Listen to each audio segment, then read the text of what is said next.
পশ্চিম তীরকে মানচিত্রে যুক্ত করলে আরব দেশগুলোর সাথে স্বাভাবিক সম্পর্কে ফেরার সব সুযোগ হারাবে ইসরায়েল।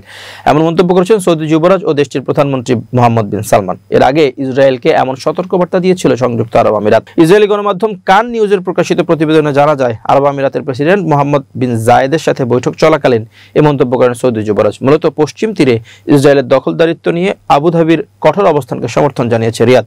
2020 সালে পশ্চিম তীর নতুন করে দখলের পরিকল্পনা স্থগিত করার শর্তে ইসরায়েলের সাথে সম্পর্ক স্বাভাবিক করে সংযুক্ত আরব আমিরাত, বাহরাইন সহ কয়েকটি দেশ। এদিকে কোনো কিছুর তোয়াক্কা না করেই পশ্চিম তীরকে নিজেদের মানচিত্রে যুক্ত করার রূপরেখা চূড়ান্ত করেছে ইসরায়েল। সম্প্রতি সংবাদ সম্মেলনে দেশটির অর্থমন্ত্রী দাবি করেছেন, গুটি কয়েক এলাকা বাদে পশ্চিম তীরের বেশিরভাগই অঞ্চলকেই ইসরায়েলি সার্বভৌমত্বের অংশ বানানো হবে। ফিলিস্তিন রাষ্ট্র প্রতিষ্ঠার সম্ভাবনাকে চিরতরে মুছে দিতেই এই পদক্ষেপ নেওয়া হচ্ছে বলে দাবি করেন তিনি। গত 23 জুলাই পশ্চিম তীরকে আনুষ্ঠানিকভাবে ইসরায়েলের সাথে সংযুক্ত করতে অনুমোদন দেয় ইসরায়েলি পার্লামেন্ট নেসেট।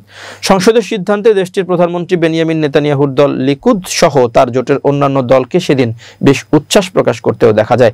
উল্লেখ্য, 1967 সালে পশ্চিম তীর দখল করে ইসরায়েল। এরপর 90 দশকে অসলো অ্যাকর্ডের আওতায় ফিলিস্তিন কর্তৃপক্ষের হাতে নিয়ন্ত্রণ তুলে দেওয়ার লক্ষ্যে অঞ্চলটিকে ভাগ করা হয়েছিল 3 ভাগে।